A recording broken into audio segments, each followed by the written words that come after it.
Okay, shalom. All praises to the Most High, the Heavenly Father, through His Son, the Anointed Savior. We come together once again to bring out another empowering message. Through the Spirit of the Most High, may the eyes and ears of all the viewers be opened. So what today we're going to touch on is the sequel to the trap of Paul's epistles.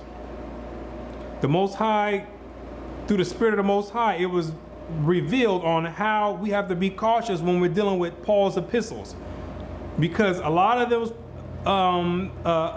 letters and a lot of those verses and scriptures inside of his epistles can be taken the wrong way to promote wickedness.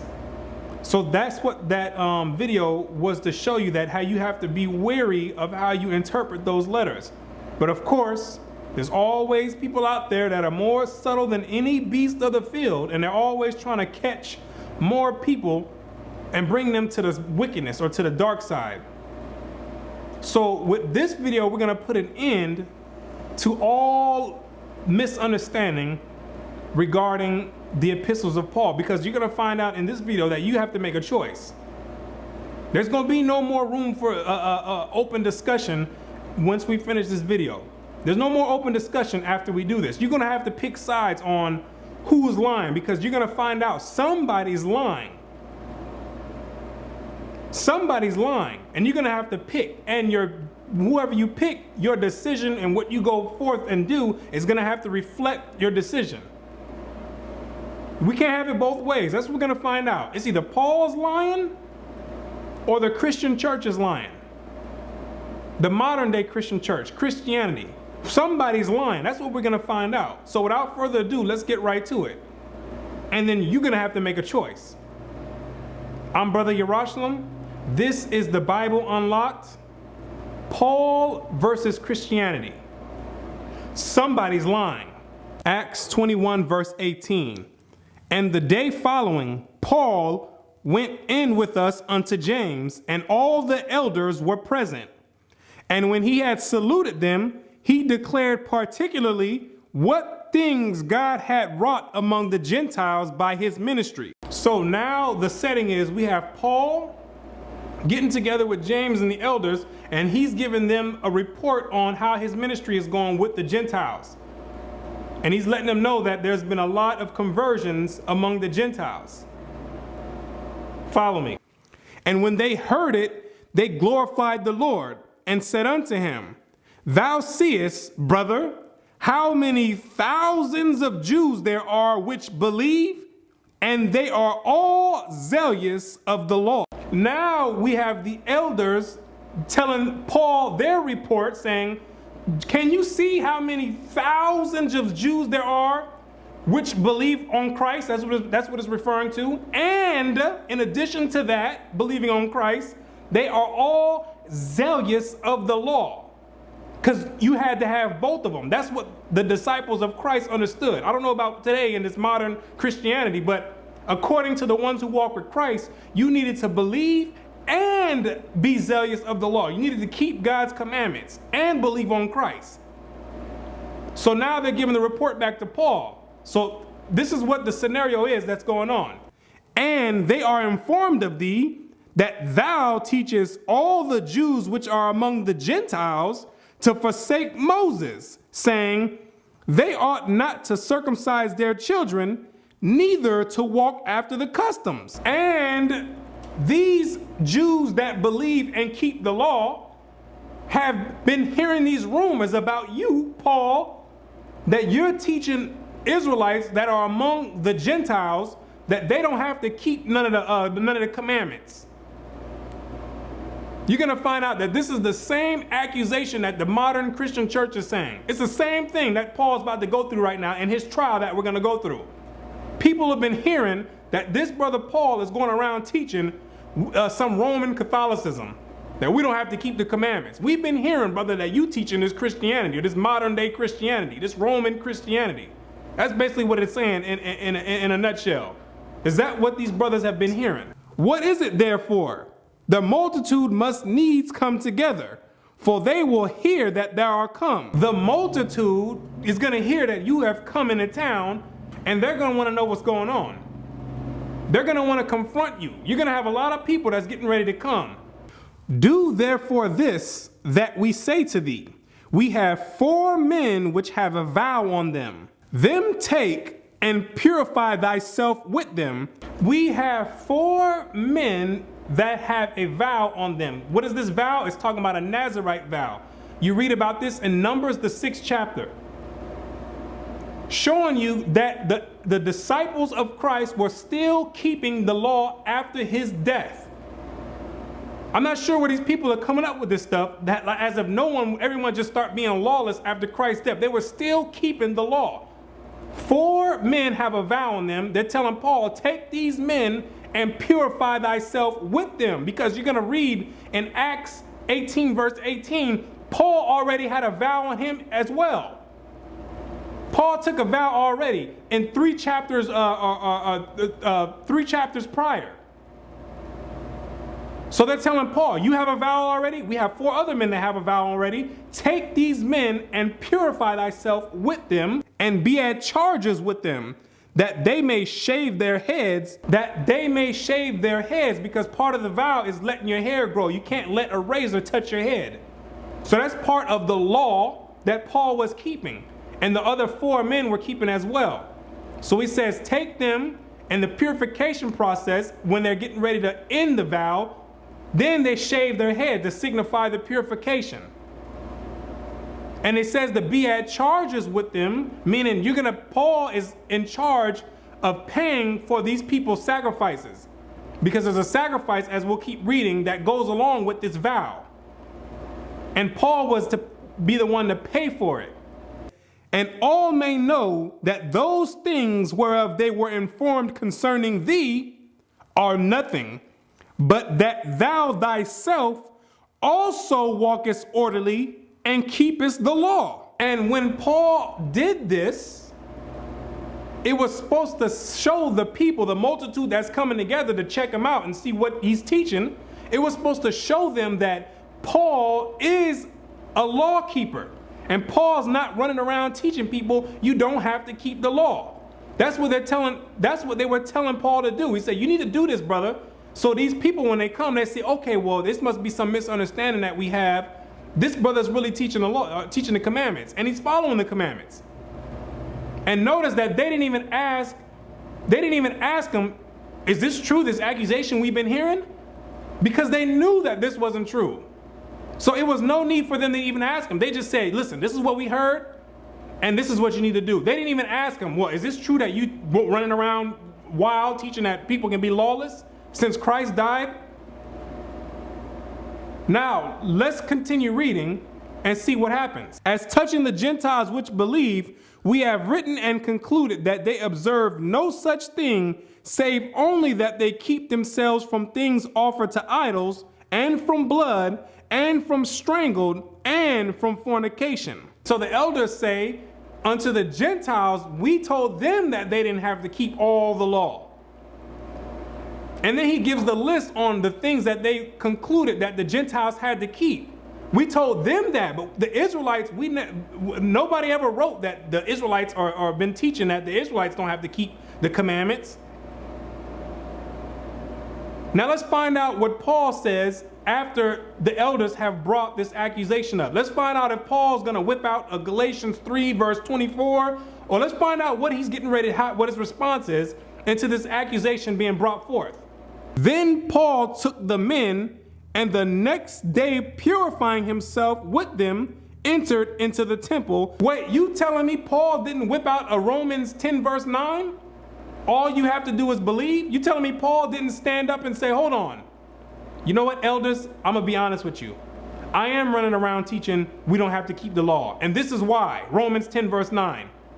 You telling me Paul didn't stand up? Because this is what the Christian church is teaching, that Paul is teaching in his epistles that people can just be lawless and don't have to keep any of the commandments. Paul didn't even respond. Paul went right to it and said, and went right into, grabbed the men and went into the temple and did what the elders told him. So this is where we're going to start running into a dilemma. Because Paul didn't say anything. He didn't speak up for this. I'm not this doctrine that we don't have to keep the commandments, which he was accused of doing. And if that's what he was teaching, that's what he should have stood up and said. Let's continue, because it gets better. To signify the accomplishment of the days of purification. Until that, an offering should be offered for every one of them. See, an offering had to be offered for each one of the 4 men and Paul. This signified the end of the purification process. What was the sacrifice that needed to be made? You read about it in Numbers 6. Numbers, the 6th chapter. He needed a ewe lamb, a he lamb, a ram, a basket of unleavened bread, cakes mingled with oil, meat and drink offerings. This is what Paul was paying for when it said to be at charges with the 4 men. Paul was paying for that, and now they're getting ready to do the sacrifice. Watch. And when the 7 days were almost ended, the Jews which were in Asia, when they saw him in the temple, stirred up all the people and laid hands on him. Now they caught Paul, the ones that was making these complaints, running around spreading these rumors. They said, there you go right there. That's that brother right there. Yep, I can see him. That's him. Then they stirred up all the rest of the people, and then they went and laid hands on him right before he was getting to finish the vow. So he didn't even get a chance to finish the vow because they snatched him up out of the temple, crying out, "Men of Israel, help! This is the man that teaches all men everywhere against the people. This is the man that's teaching there's neither Jew nor Greek, and that everyone's all equal and it's all one big melting pot, and that it doesn't matter who God's people are anymore." This is the guy teaching. What you're going to find out is the people accusing Paul has the same exact interpretation as the modern Christian church. That's what you're going to find out. Watch. And the law, and he's teaching people that they don't have to keep the law. He's running around here telling people that all they have to do is sit back and believe. They can be homosexuals, they can be thieves, murderers. All they got to do is believe. Don't worry about keeping that law. And this place, and further brought Greeks also into the temple, and hath polluted the holy place. And he's bringing Gentiles into the temple, Greeks, Caucasians or Europeans into the temple and profaning it. Because the custom was that the Gentiles were not allowed to come into the temple. They had to stay on the outer court. You can read about that in Revelations 11 verse 2.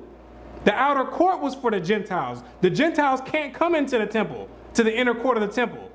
So this was a major offense that they were raising against Paul, because this offense was punishable by death. So this was not something small. These are not small accusations that they're raising against Paul.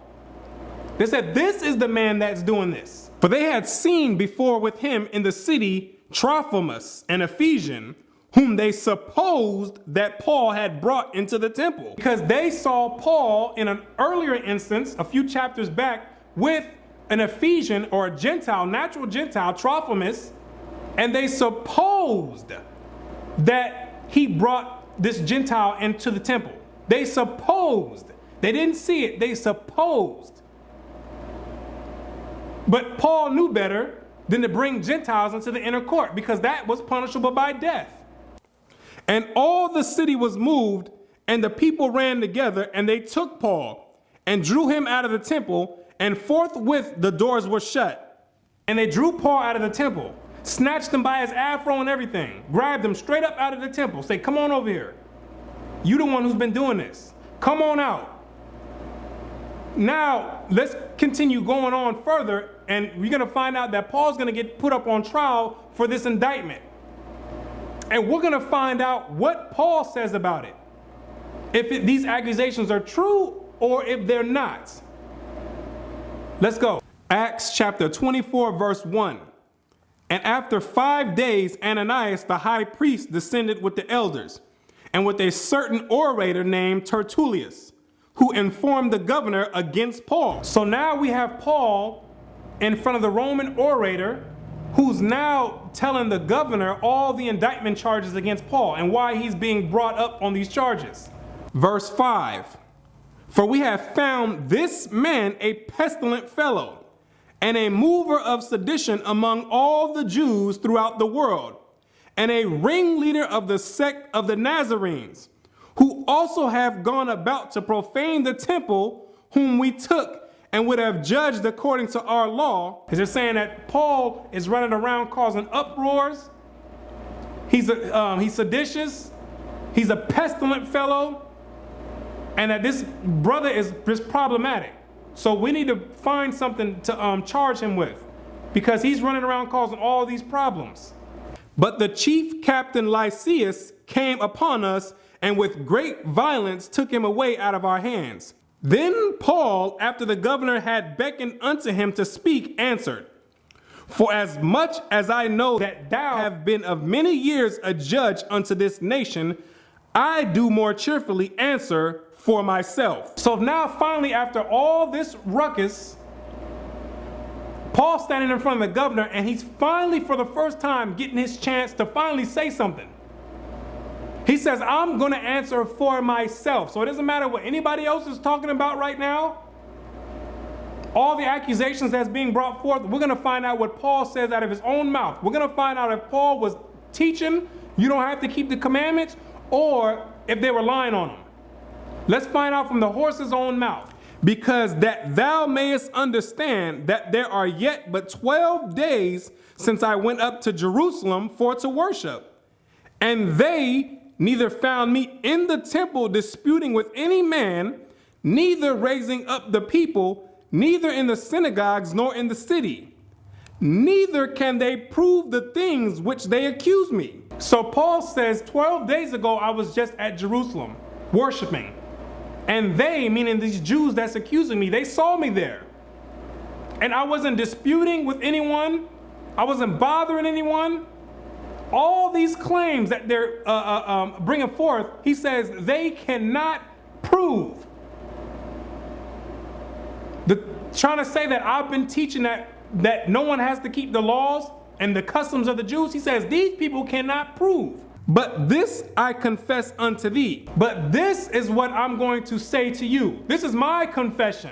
That after the way which they call heresy, so worship I the God of my fathers, believing all things which are written in the law and in the prophets. Paul says he believed all things, not some things, not a few things, not a knick-knack, paddywhack, give a dog a bone, not no small things here and there. He says he believes all things written in the law and the prophets. What does that mean? If somebody brought him Leviticus 20 verse 13, if they were sitting there on the judgment, a seat in the court, and said, Paul, here's Leviticus 20 verse 13. Do you believe this? Where it says a man shall not lie with mankind. If he does so, he shall be put to death. Do you believe this? Paul would have said, yes, I believe that, according to his own words.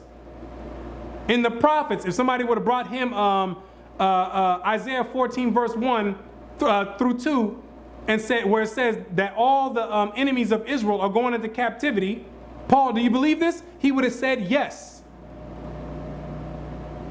So how is it that we're getting Paul saying he believes the law and the prophets, and then in the epistles, people are trying to make it seem like he's teaching against the law and the prophets? This is why I say this is the dilemma we're getting ready to run into, and it's going to get better. It's going to get better. Because you can't have it both ways. That's what you're going to find out. You can't have it both ways. Either Paul is lying right here when he's on the stand, or Christianity's lying. Somebody's going to be lying, though. Somebody's going to be the liar. Let's get some more. Acts chapter 25, verse 1. Now when Festus was come into the province, after 3 days he ascended from Caesarea to Jerusalem. Who's Festus? He's the successor of Felix, the last Roman procurator. So now we have Festus coming down, and now he's about to deal with Paul. Verse 6. And when he had tarried among them more than 10 days, he went down unto Caesarea. And the next day, sitting on the judgment seat, commanded Paul to be brought. So now we have Paul getting ready to be brought in front of Festus. Let's see how this plays out. Let's see if Paul switches up his story this time, or if he sticks with the same story he just taught. in front of Felix. And when he was come, the Jews which came down from Jerusalem stood round about, and laid many and grievous complaints against Paul, which they could not prove. What were the complaints that they laid against Paul? Paul's teaching that you don't have to keep the law. Paul's bringing Gentiles into the temple. Those are the complaints that they were laying against Paul. And it says that they could not prove it. Letting you know that somebody's lying here. This is the same accusation. You got to find out, this is the same accusation that the modern Christian church is bringing against Paul. You're both doing the same thing. But the difference is these people were trying to get Paul put to death. The modern Christian church is trying to glorify him because you're lawless. It's the same exact thing. You both have the same exact accusation. While he answered for himself, I don't want to hear the answer from the Christian pastor. I don't want to hear the answer from the theologian. I don't want to hear the answer for myself. I don't want to hear anybody speak for Paul. I want to hear Paul speak for himself. That's what I want to hear right now. Let's find out what he says when he answered for himself. Neither against the law of the Jews, neither against the temple, nor against Caesar have I offended anything at all. Paul says, I did not offend anything at all against keeping the commandments, against bringing Gentiles into the temple, and against the king, which was or the Caesar, Nero at the time. This is out of his own mouth. What does this mean? If we would have brought him Romans chapter 10 verse 9 and says, well, what about this then? You just said, if you believe and you confess with your mouth, you will be saved. Paul would have says that's not saying that you don't have to keep the commandments. That's what Paul would have came and told you. That don't mean that. He says it right here. Neither against the law or anything have I offended at all. He says at all. Somebody's lying here, ladies and gentlemen. Somebody's lying. Somebody's lying. Either Paul is sitting up here right now being a bold-faced liar and he's being a coward and not standing up for what he believes, or the Christian church is purposely lying on him. Somebody's lying though. Somebody's lying. And I'm going to tell you right now, the burden of proof is no longer on people teaching that you have to keep the commandments. Now the burden of proof is on all you out there who's trying to teach lawlessness. The burden of proof is on you because you try to present one of those scriptures, one of these vague scriptures from Paul's epistles that can be interpreted so many different ways. When you try to present that, I'm not going anywhere else. We're going to stay right here. I'm going to bring this up where Paul says against the law or against the temple or against the king. He says he's never offended at all. I'm going to bring this up first and I'm going to ask you, do you believe Paul?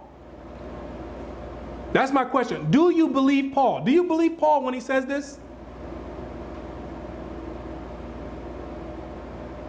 That's what I want to know first. Do you believe Paul when he says this, or are you only believing Paul when it fits your agenda? When it's something that you can take and make it say whatever you want it to say and justify being wicked? When do you believe Paul all the way, or do you believe Paul only when it fits you? That's what we want to know. Which one is it? I'm not going, and I'm not budging either. I'm going to tell you right now, ladies and gentlemen, you need to do the same thing. When somebody try to present these scriptures talking about any one of these Romans, whatever, or Galatians, whatever, no, we're going to go right here and ask, do you believe Paul when he says he never offended against the law at all? He never spoke against the law at all. On trial. Because the two options are, if you believe Paul, if you believe him right now when he's saying he never spoke against the law, that means in his epistles, what you need to do is you need to interpret those epistles to correspond to what he's saying here in order to not make him a contradiction. Because now he's contradicting himself and he's being the devil, if that's the case. Now you're being the devil. You're lying over here. You're being a coward lying over here on the judgment seat saying, oh, I'm not teaching that. I'm not teaching that. And then when you get off, you're teaching people, yeah, I'm teaching you don't have to keep the commandments. That's the devil. That's being a liar. That's a deceiver. And if that's how you feel, and if that's what you believe Paul's doing, you don't need to be dealing with none of his letters. You don't need to be dealing with anything that he's dealing with. And if you say you do believe Paul, that means you need to make his letters correspond to what he's saying. You only got two choices. That's it.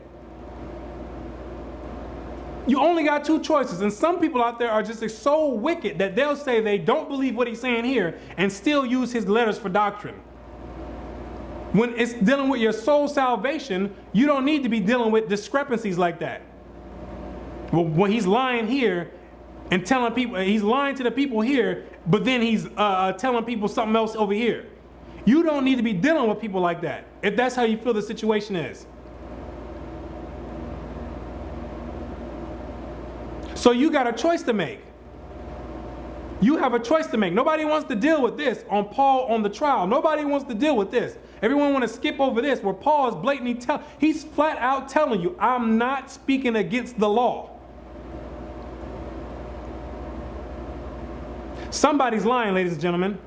Let's continue. Verse 9. But Festus, willing to do the Jews a pleasure, answered Paul and said, Wilt thou go up to Jerusalem and there be judged of these things before me? See, Festus was in league with the Jews. They were all trying to get him set up to come down to Jerusalem to be judged there because they know they were going to catch him there. They were going to, they know that they were going to pull some type of trial out and find him guilty. Even if the brother wasn't guilty, they were still going to make a way to find him guilty. So they were all in league with each other at this point. Then said Paul, I stand at Caesar's judgment seat. Paul says, I'm not a fool. I'm standing right here. Because it's obvious what you brothers are trying to do. It's obvious what y'all trying to do. Y'all can't prove anything that you're saying, and you're still trying to get me to go down to Jerusalem to get judged. You have to be out of your mind. I'm standing right here. That's what Paul says. You can go pull that stuff on someone else, but it's not working here. I've been around the game way too long, where I ought to be judged. To the Jews have I done no wrong, as thou very well knowest. Paul says you know it. You know it. And the Christian church too. You know he didn't offend anything against the Jews. You know it. And if you don't know it and if you don't believe it, you need to leave Paul alone. You can't be using Paul and making it contradict itself when you're dealing with people's salvation. That's inconsiderate and disingenuous. You can't have it both ways. You can't have the ice cream and the cake. You got to pick one. Either he's lying or he's not lying. Somebody's lying though. Somebody's not telling the truth. Somebody's only telling half the story. For if I be an offender or have committed anything worthy of death. If I'm an offender, if I'm teaching in Romans 10 verse 9 or Romans 3 verse 20 that you don't have to keep none of the laws, if I'm teaching in any of my epistles that you don't have to teach no laws and you don't have to keep no commandments, if that's my intent when I wrote these letters, I refuse not to die. Put me to death right now. If that's what I'm doing, I need to be put to death. That's what he's saying. I need to be put to death. If I'm offending and I'm doing that against the law, put me to death right now. If I'm bringing Gentiles into the temple, put me to death right now. He says, I refuse not to die. I refuse not to die. That's a strong statement right there. He didn't say, you can go ahead and kill me. He says, I refuse not to die. Meaning, go ahead and take me, man. If that's what I'm doing, go ahead and take me because I need to be put to death. Because Paul says he believed everything in the law and the prophets. And it tells you in the law, if somebody comes around telling you, let's go worship other gods, which is what the modern Christian church is doing, telling you to come away from the Most High and go and worship the Babylonian God, the God of the Roman Catholic Church, it says the judgment is they need to be put to death. Paul says, I refuse to die. So it's either if Paul's lying right here, nobody needs to be dealing with him. If you believe Paul is lying, nobody needs to be dealing with him. But the choice is, if you don't believe he's lying, don't bring me no Romans 10 verse nothing and try to say that Paul's teaching against the commandments, because now you're contradicting them.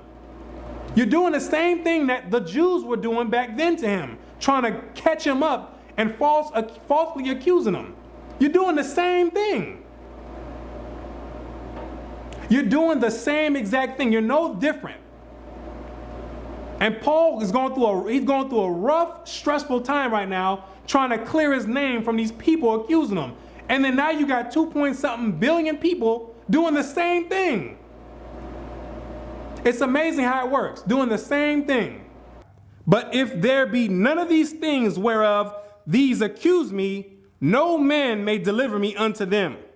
I appeal unto Caesar. But I'm not gonna die for something that I didn't do. See, if I did it, I refuse not to die, but you're not gonna get me for something I didn't do. See, that's the difference. I'm not gonna die innocently. That don't make any sense. That's just stupidity.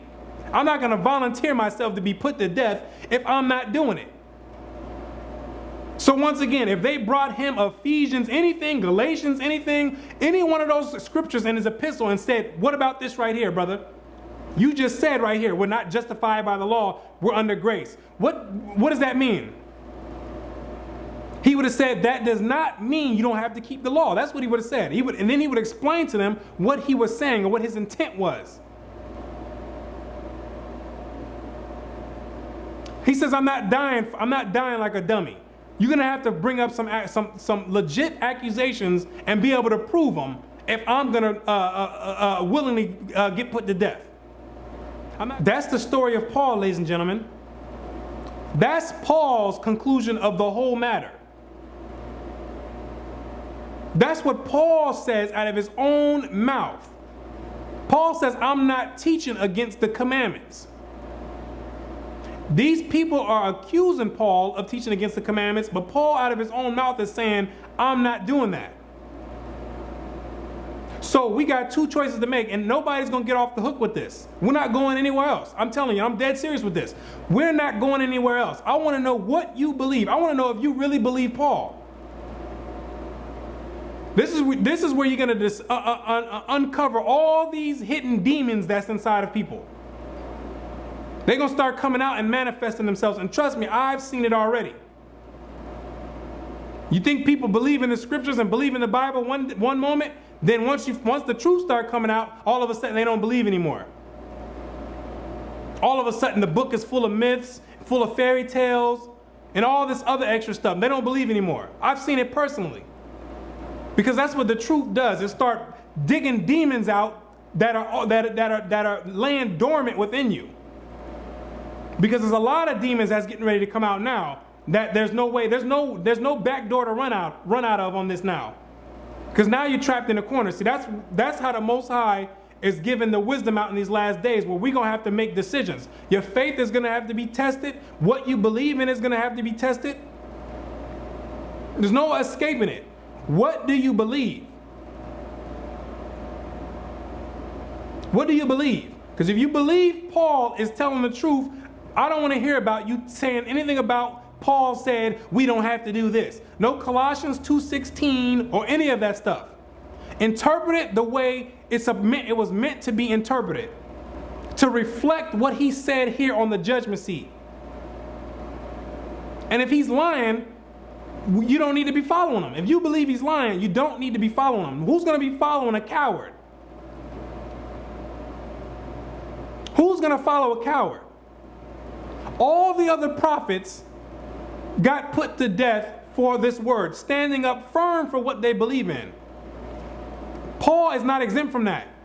If he believed that we don't have to keep the commandments, when on the judgment seat, he should have jumped up with a Romans whatever and said, all you got to do is believe. Now, come put me to death. Do something about it. Do something about it.